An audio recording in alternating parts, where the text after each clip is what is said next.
The sound of the final buzzer means it's hangover time. So grab a drink and join your host, Alphonse Sidney, for a Miami Heat Beat post-game show.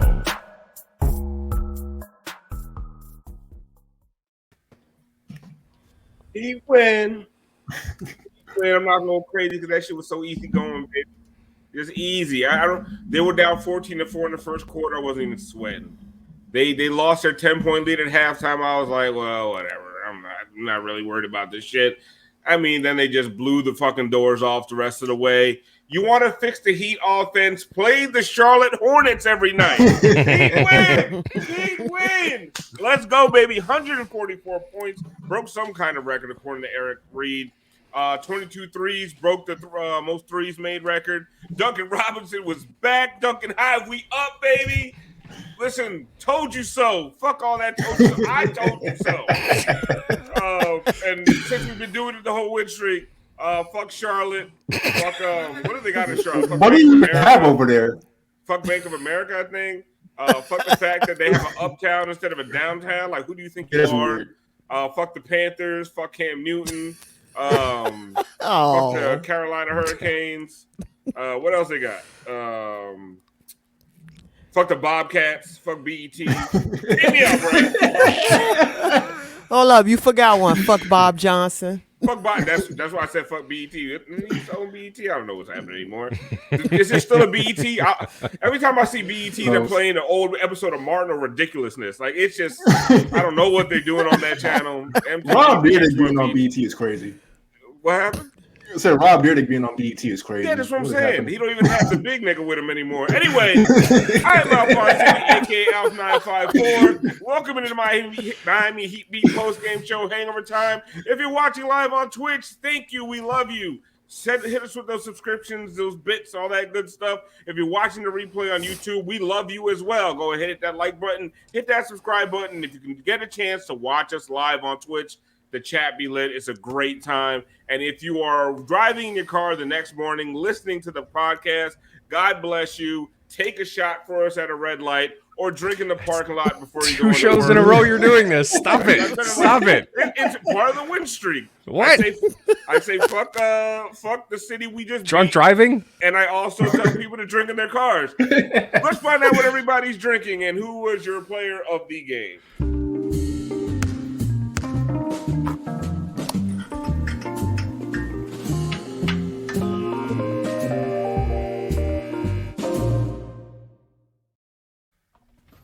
We have that YouTube commenter that is for like 3 days has been going off about Moose being drunk on the show, and he's just, I mean, he is clutching his pearls. He's writing to Ron DeSantis. He says we're affecting the elementary school curriculum. Like, he's not gonna be happy that I'm advocating drunk driving on the way to work. But you're not. Tiff. Yes. What are you drinking, and who was your player of the game? Just sipping the last little bit of this tequila sunrise. I mean, that's what I call it. I don't really know what it is. It's a whole bunch of shit I just poured together. But is there tequila in it? Yes. Okay, then there you go. Tequila sunrise. It might be sunset because I might be out. My player of the game. R30. Exactly, man. I mean, we got Trace Leches doing that thing. We got somebody named Mulder who came off the bench shooting like Scully. I don't know what to tell y'all. I got everybody. You know why I got everybody? Because Jimmy didn't have to work too hard. Bam didn't have to work too hard. Kyle sat on the bench with his fucking Masters hat on. No pun intended. Take me out, Brass. Nah, man, it was like just a total team effort. Everybody was in their bag, doing exactly what they were supposed to do tonight. Brass, what are you drinking, and who was your player of the game? Tonight I am drinking something called a Barbados, which is dark rum, velvet falernum, and lime juice. Simple 3-ingredient cocktail. Why do you have velvet falernum? Oh, that's you use that a lot in like tiki drinks. That's a very common thing. God, I thought I was a drinker before we started doing this. No, I am a drinker. I'm just not sophisticated at all. Right. I'm like, I don't know half the shit. I'm like, Listen. give me one liquor and one mixer in a plastic cup. I'm out here thinking I'm doing something. Like, hey, look at me in my cocktail. You're a good drinker, but you need to be coached, which leads me to my player of the game. He's not a player at all. It is head coach Chris motherfucking Quinn. Quinny, baby. Yes. See that shirt. Yes. The catchphrase needs a little work. I don't know, but I mean, guy, let's go around the panel here. Give me your thoughts as to why Chris Quinn should be on the top 15 coaches all time list ahead of Doc Rivers. Go. I mean, Because it's Doc Rivers. higher. Because he showed up. He hasn't blown a 3-1 lead yet. Exactly. All good reasons. Yeah. He knows what to do with his hair. There's Like five reasons, I think. Like Doc Rivers got a hairline and no hair. That shit is confusing. So I put Chris Quinn over him automatically. He does. That bitch. You say he got books. Yeah, he got that bit tight right here than nothing. Well, I think players like him because he likes to listen. I think that's what the ears are good for, right? I love that players coach shit, and he just be dogging the shit out of his players.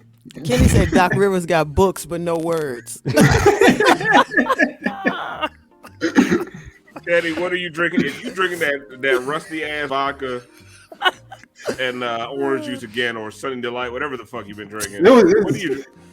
I'm drinking simply lemonade, man, because my life's been difficult. I've been at work a whole bunch. I don't feel like drinking. I'm gonna keep drinking if I drink. So my player, I'll attack people with my player of the game because everybody's being cordial and shit. My player of the game is Duncan Robinson because people was being dumbass when the lineup got changed. Like common sense will tell you, like if a guy's playing well, he gets benched. It's not because he's playing bad. Like just 2 + 2 = 4. Sometimes they just wanted to shake some shit up. So I'm going Duncan Robinson.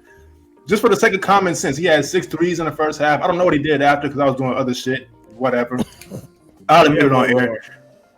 My player of the game is Duncan Robinson, man.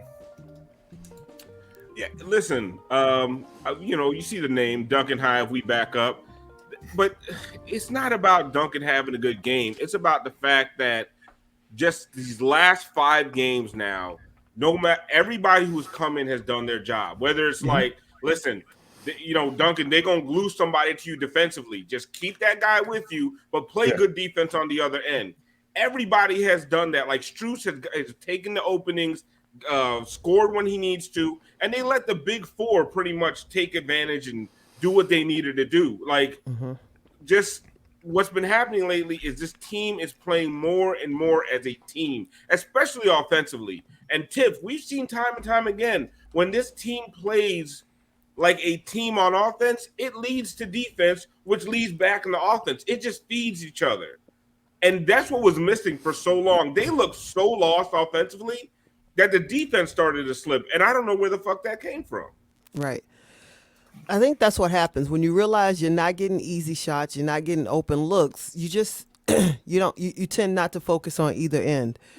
But since they made that switch and it looks like everybody seems to be comfortable in their role. Like that's the biggest thing. Everybody looks comfortable. Everybody knows their role. Like nobody's trying to play above their heads.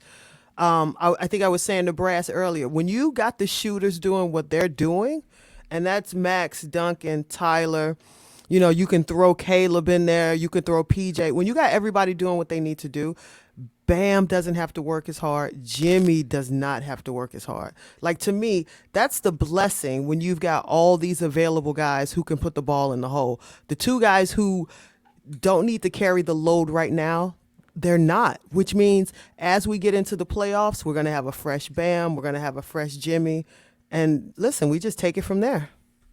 Listen, and one of the things that this lineup change has done that I like is that we don't see Bam spending all of his time trying to get Duncan open, right? Like, no, the offense isn't focused on smoke and mirrors, Kenny, just trying to manufacture points. You're letting your best players be your best players, and guys like Duncan, Strus, Gabe, Caleb are just getting in where they fit in. And we've been talking about it a lot, and Wes Goldberg had a really good article about the fact that now you're playing Jimmy with 4 shooters more often, and it's giving Jimmy the space to operate. And you're starting to see, I mean, it's paying dividends on offense, and you're starting to see they're gelling right at the right time going into the playoffs. Yeah, so Wes Goldberg, I hope I got his name right because I just like be seeing his ad and shit. The guy from Locked On, he had it right. They're staggering Bam and Jimmy, and so they each have room to work now. They're surrounded by shooters. Another thing I noticed tonight, well, past few games, they're more decisive when they run this other stuff. It's not the DHOs, but in the pick and rolls with Bam. Now when he rolls, they're letting the ball go immediately rather than missing him. They're letting it go. They're getting it to him as soon as he rolls because now he has the room to operate and take that 1 or 2 dribbles he like to take rather than being stuck in a post around 2 people. And so this offense, they tightened a bunch of screws that I don't think a lot of people have noticed, but they put up 144 tonight, so hopefully there's not a whole bunch of complaining about it. But changing the rotations is what made the huge difference. Like Wes, I'm not going to attempt his name again until I learn it. But like Goldberg. That guy said, yes, Goldberg, like the wrestler. All right, so I didn't want to like mistakenly do him like Myers Leonard, but Jesus, well, now you did. No. Shut up to him. Look. Think about Brass. He had it 100% correct though. They're surrounding the guys who don't really shoot well with shooters, aside from Jimmy, who's a fucking sniper lately. Oh my God! So like speaking of Jimmy, like are we all loving Jimmy again? Because I'm fucking I have feelings for Jimmy again that I haven't had in a very long time, kind of since the season started. Because I think people forget that at the early part of the season, Jimmy was looking fucking great.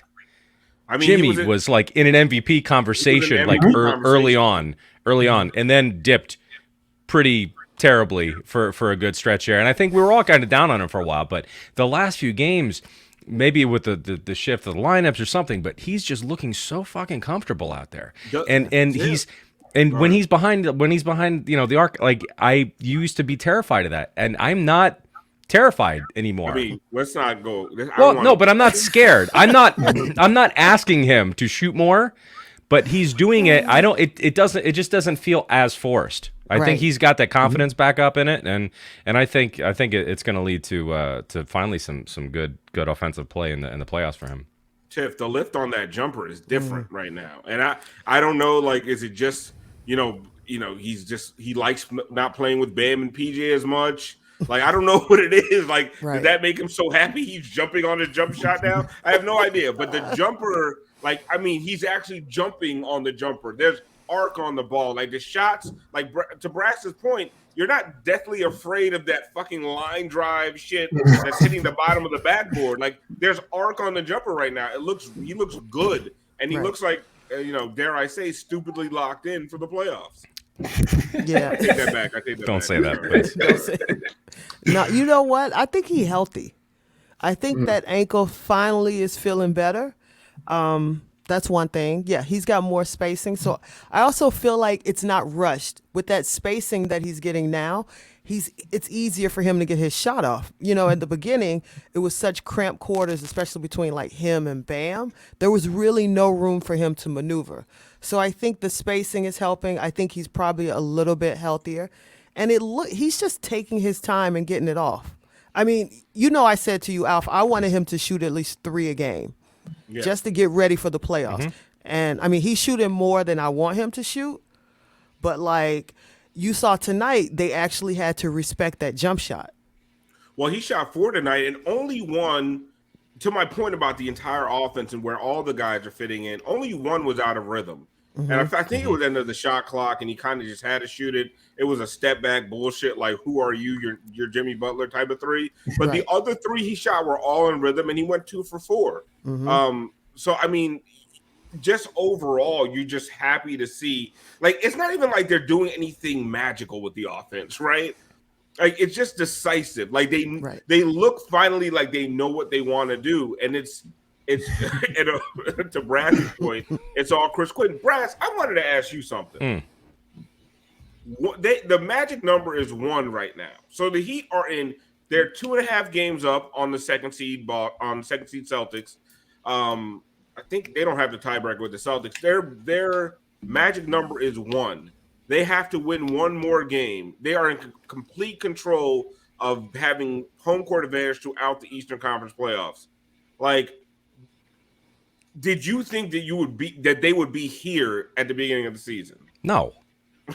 Well, and I think it's silly to think that if people are saying, "Oh, I predicted," I don't think anyone is even saying they predicted the Heat as a 1 seed. I mean, it definitely some stuff. Dumbass anti-vax Kyrie is definitely plays a part of that. But here we are. But I think that mid-season when Jimmy went down and Bam went down, I mean, that was the crux of the season right there. It all could have crumbled, and in past seasons it would have. And the way the depth of this team is unlike anything we've really seen on this team, because it's depth but also athleticism. You can have, this team has had good shooters on the bench before, but like, you have fucking athletes. You have guys that are smothering other teams on defense. And so a lot of things had to break right, but just the construction of this team, I mean, they're a well-deserved 1 seed. A well-deserved 1 seed.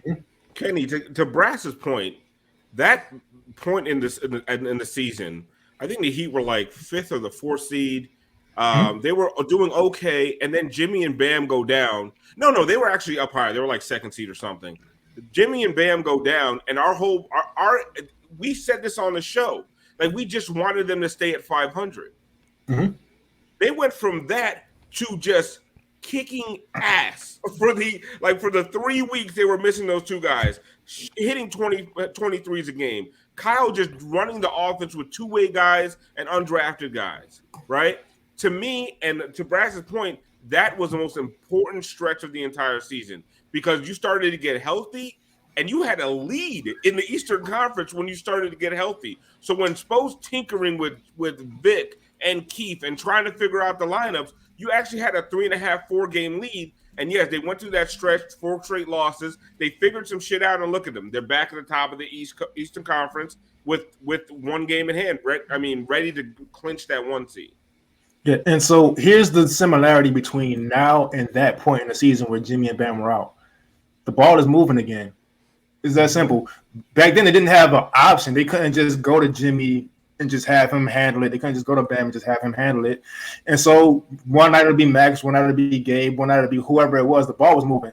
The thing we're kind of forgetting about in that rough patch, which was only a week, guys were getting healthy again, and they never really got it. The whole season, they haven't had a chance to really learn to play together. And so incorporating Vic and Keith, obviously that's a thing, but also Bam and, let's say, Duncan, they played together over the years, but they had to learn to play together in the way. Bam and PJ, Jimmy and PJ, all these guys had to learn to play together now, and they had to get used to it. They had to get those reps. And so that also happened during that rough patch. And now they have the rotations going. They're together now. Like Tiff pointed out, Jimmy is healthier. The ankle seems okay. And so now we're starting to really see this team kick in the high gear at the end of the season. Perfect timing. I heard we have some subs tonight. We sure do have some subs. We have Big J resubscribed with Prime. We have JG resubscribed with Prime. They say Tyler Hero, a.k.a. Mr. About to be $184 million richer. King Oli Show resubscribed for 1 month at Tier 1. Thank you for that. D2K resubscribed with Prime. Heat Nation WPB resubscribe for 1 month at Tier 1. They say, Tyler, the obvious player of the game. Omega Cyanman said, resubscribe with Prime, said, Charlotte or not, they're in the play-in. You got to send a message to Andy, one and everyone. Offense was hitting tonight. And Luke Weber gifted a 1 month Tier 1 sub to Schmoyle Schmeppert. So thank you, Luke, for that. And Caban JD resubscribe with Prime. But again, if you don't already know this, you can subscribe on if you have Amazon Prime, you can sub every month for free. So be sure to do that if you haven't done that already, or keep giving, keep subbing. Shmitha Schmolnik asked in the chat, will Tyler Hero call his new contract reparations?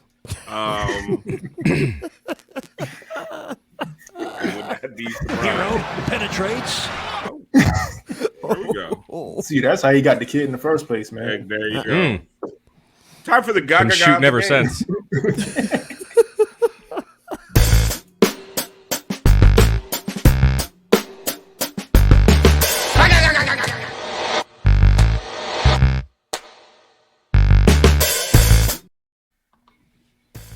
Listen, man, the whites showed up today like there was a sale at TJ Maxx, man. Max, Tyler, That's Duncan. probably something you could do in Charlotte. Yeah. Fuck TJ Maxx. Wait, what? All right. This is the first play is we just going Max right here. Oh. I mean, reach for the earth. God. That's that Damn. gravity they be talking about. Look at this. Bitch. Tell your daddy I said hi. Never Never lost. That's ridiculous. That wasn't even like a fake. Like, what the fuck was that? That was the He just moved his toe a little bit. They called that a jab step. Dude. That was it. All he did was get the triples right. That's all he did. Honestly, props to Ball for actually watching Heat games. That's the only way he knows to be scared of Strus. Right? He read the scouting report. No. Yo, all I know is Strus gonna eat free off that move in every Miami restaurant for the rest of the year. Yes. That's it. Right there. Got him. And he even did the slide like he took a charge. Look at that one more time, Brian. Look at that shit. Look at it. And he takes the slide, stay up. No. Oh. Hey, good for him firing in the first half tonight, unlike as of late. Max came out firing. Yeah, Max didn't wait till the second half to get going. Then we have our other guy out of the gate. I just thought this was funny. Poor Isaiah Thomas. Well, I don't even. They said it was a two-handed block. I just think he hit the bottom of the rim because he ain't tall enough. Yeah. And like Bam doesn't usually block with two hands. That's like adding insult to injury. Oh, that's like if my 6-year-old went up for a layup. Get your ass down. That's like at the camps where they don't take it easy on the kid. Exactly. Yeah. That's me. Bam's That's like, me. you must be this big to ride this ride. Who let you in here, kid? You know, Isaiah going to Zoltar after the game. Oh, got his big ass suit on. Kenny didn't get it. They said they wanted Frost. Kenny, did you get Did you get it, Kenny? I didn't hear it. I was just laughing.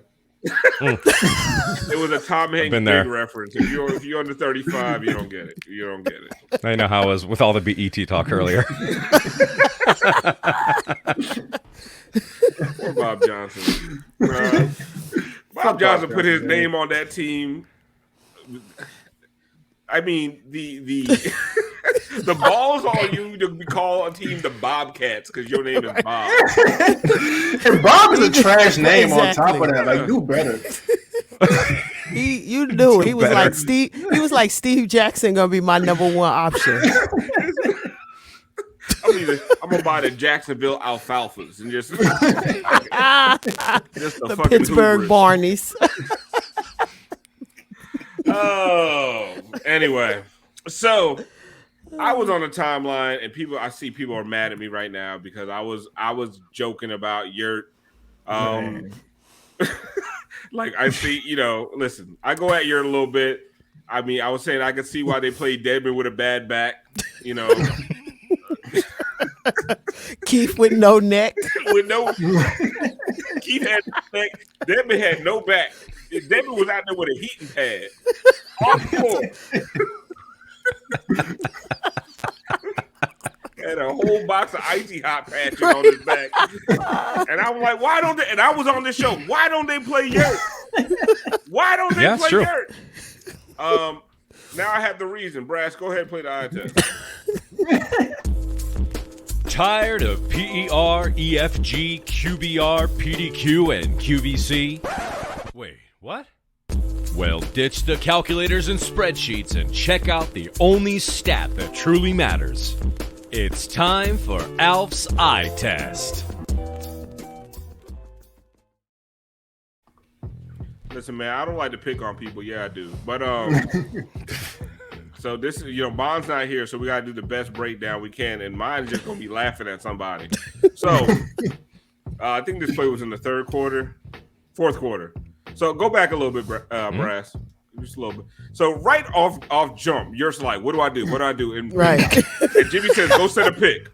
Okay, so go back. First of all, he just does not set a pick.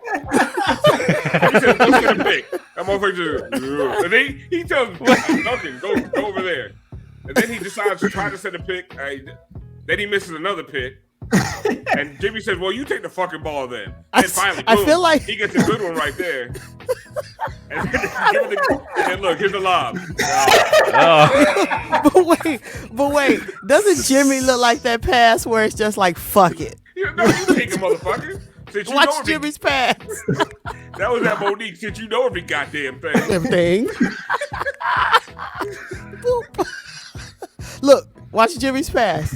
Just go ahead, take it. Just go ahead. And then Jimmy said, Duncan, just go run over there. Go. And then Caleb, nice little curl. Here, boom. Look at Caleb. You saw when he jumped to try to save the ball out of bounds? The ball had already bounced out of bounds and Yurt jumping to save the ball. Watch Caleb. Watch Caleb at the end. Just fed the fuck He didn't up. even try to hide it. Oh, he come off the curl. Here you go. Here you go. Watch Caleb. Oh. Watch Caleb. Hey, that's Holy shit. Jimmy Butler was like grande por gusto over there. Just hey, that's crazy, man. Listen, Yurt's gonna get better. Better. Nah. I believe Yurt's gonna. Not this season. Not the right playoffs. now. Not right People now. expecting Yurt to have this big run in the playoffs. No, stop. Long time from now. You need a little perspective on this. When he came in, I mean, he was putting up insane numbers. It's that's a little bit of Yurt sanity. Right? Let's just kind of call it like it is. It's a player that no one's seen before, and all of a sudden he's coming up and he was putting incredible numbers up. I'm not gonna lie. How long was that stretch? How long was he doing that stretch? When he was starting, his numbers were. It was a really good stretch. Right. But he needs more consistency on the floor. But the thing is, Spo's not going to play him because it's not, or Quinn is not going to play him right now because going to the playoffs. I mean, come on. There's something about like Dedmon was hurt for a while, clearly hurt. And he's looking healthier now, even though he's been out. He was out tonight, but there's something about Dedmon though that, I mean, it's fucking smarts, and you need intelligence to be able to take down some of these teams, not physical skill. But Brass, tonight what I saw, and it's not. Listen, I do think Yurt is going to end up being the backup center for this team. I think with time, with a proper another proper offseason, time in the system, he is going to be a good backup for this team. But there were times tonight that you missed Dedmon's aggressiveness, right? Yeah. The hustle plays. Like there were balls just sitting out there for anyone to have. And it feels like it takes so long because Yurt's head is so big and his arms are so far away from that motherfucker. Like it takes so long for the message to get to his arms. Go get the loose ball, and like by that time, Miles Bridges got his nuts on the back of his neck. I don't know, man. You're run like Walter White Jr. I don't know if I trust him, man. Oh, Kenny. Oh man.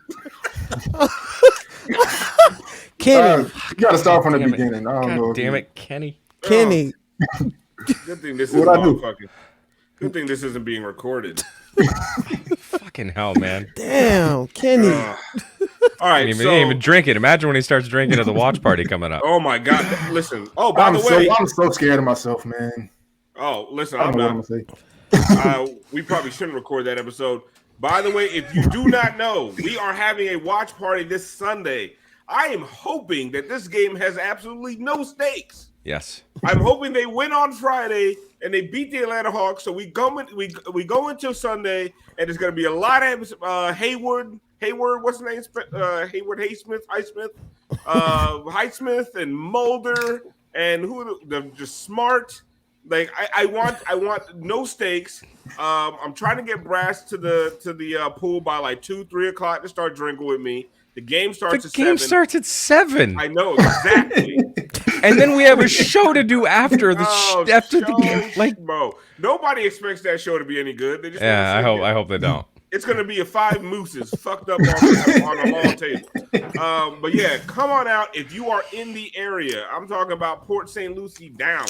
If you can make it to Duffy's in North Miami Beach on Sunday, 7 o'clock, I guarantee you we are going to have a blast. It's going to be a good time. It's my birthday. I go nuts on my birthday. I might get in the pool. I don't know. It's going to be a good fucking time. So as we talk about the Heat having the magic number of 1, they have to win one more game. They beat Atlanta or Orlando. They lock up the 1 seed. Let's hope they beat Atlanta. The rest of the playoff picture is starting to come into shape right now, right? You have the 4 teams in the play-in tournament right now are Cleveland, Brooklyn, Atlanta, and the Charlotte Hornets, right? I want your predictions right now of who ends up at the 7th seed and who ends up as the 8th seed. Tiff. Who is it? Cleveland, Brooklyn, Atlanta, Charlotte. So right now, if the playoffs started today, Cleveland would play Brooklyn in Cleveland for the 7th seed, and then the loser of that would play the winner of the Hawks and Hornets for the 8th seed. I think Cavs are going to be out. Yeah, Cavs. So won't that get a means you spot. think Brooklyn is going to the 7th seed. Yeah, the Cavs have too many injuries. I just think it's sad, but I think they're not gonna make it. Mm-hmm. I'm gonna go with Brooklyn, and I'm gonna go with the Hawks. Which would set up a Heat-Hawks first-round series. And that's what I'm hoping for. Oh, hell yeah. That, please. Hell yeah. Brass, how do you feel? I'm going to go the same. I just don't see how, Charlotte is so bad on defense. Yeah. They're so bad. I just don't think in a one-game series they can do shit. No. Could you imagine game planning for Charlotte for 7 games? by game 3, you're going to score like 175 points. Yeah. It's like, let's figure out this defense. I mean, what's to figure out? Yeah. You don't even have no offensive film study. Just go play playground ball and just stop them. 100%. And I think to Tiff's point, I think Cleveland has got to. I don't know. They got a lot of injuries and shit. It ain't your year, Cleveland. I'm sorry. It was a good. Didn't we say Jared Allen year. Might be coming back? Yeah, but again, you know how Mobley- that coming back thing works, Right, but If if Mobley's Mobley ain't coming back, I don't care what Jared Allen do. You need Mobley. You know, and that's it. And I think with the Hawks, I mean, they've been hot lately. Did they lose tonight? I think. I think they lost tonight. Yeah, I think they lost tonight. Trae Young is that guy that can win you a play-in game. Mm-hmm. So 1 game sample, yeah, you gotta. And I think the Bulls are safe from they're safe from the play-in game. Mm-hmm. Kenny, who do you think ends up in that 7 and 8 spot? 7 is for sure going to be Brooklyn. And 8 is for sure going to be, again, I'm sorry for repeating everybody, but it's going to be the Hawks because Cleveland with the injuries we know, the Hawks and Hornets both suck on defense, but Trae Young is way too good offensively for me to just not believe in him in that situation. So it's going to be Brooklyn 7 and Atlanta 8. Okay, so you guys are all thinking Heat Hawks first round, which would set up a really fun Boston Nets first round matchup. Which I think Boston takes that, but that's I think without Robert Williams, Boston's a little bit shaky. The Nets don't have no interior defense. The Nets are shaky. Period. The Nets just straight up shaky. So yes, so that's 2-on-2. My favorite series right now could possibly be the Bucks. The Bucks are winning tonight, right? Mm-hmm. Is that game over? The Bucks, they're going to win tonight. I don't think it's over, but They were up. I think that's going to put them back in the third. It's going to Yeah, the Bucks beat the Bulls tonight. All right, so you're going to have there could possibly be a Sixers Raptors 4-5 matchup. Give OG Anunoby soon come, right? Mm-hmm. Give me all that. What? Mm-hmm. I want to see OG pack up Harden so bad. Man, that's gonna be. Listen, if we get that matchup, we might have to do an extra hot that week. I might just skip the Heat series and just go. We live after every Sixers Raptors game. Like, I want to see OG against Harden. I want to see him get packed up, because Embiid's going to score like 50 a game, right? But just give me OG locking up Harden. Like, I don't think the Sixers. I think that's 5 or 6 games. Sixers are out of here. Mm-hmm. Yeah. They're struggling. Yeah. I mean, and Doc is they're already looking for Doc's next team. Like, you cannot take this team seriously when in the national consciousness we're talking about Doc taking over for the Lakers. Doc can pass around more than a blunt. I don't understand what's happening. I don't understand. Like, when did Doc become it? And it's a blunt full of Reggie. Like, it's a blunt full of Reggie. Like, you got sticks and seeds in it. You got sticks and seeds and stems. It's that Bob Marley weed.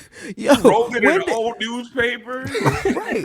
Like, when did he become like the Janet Jackson of coaching? Like, I don't understand. Like, when did this happen? Yeah, they expect him to season the grease. That was it. No, I know. They put that weed in a black and mild and just smoking it. Like, right. And take the tip off like a dumbass. The blunt got that hole in it where you can't really smoke it right. It's coming out the side. You gotta pinch that. Not that I've ever. Whoa. Not that I've the ever worst. smoked. No, the worst. He giving it to you and it's wet.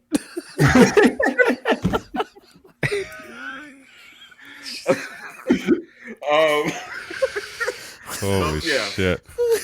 Shout out to the bank though. This is other people's experience. Yeah, I've never smoked that. Yeah, I don't know what they're talking about. I don't know what drugs are. Yeah, we got to touch on this. How Doc has been. How Lawrence Fishburne has been cast as Doc in an upcoming Donald Sterling movie, and we had that shit first. We had that first. This was part of the Heat movie last year. Because he had that same hairline Kenny was talking about earlier. just taping up skin. But Lawrence do his for roles. Doc do his for life. Hey, line him a forehead real quick. Doc Rivers got tents with no windows. You say rims but no wheels. Jimmy taking a bit of a shot to the face there. No, this is the one from tonight. That's a hard man with a soft touch. What the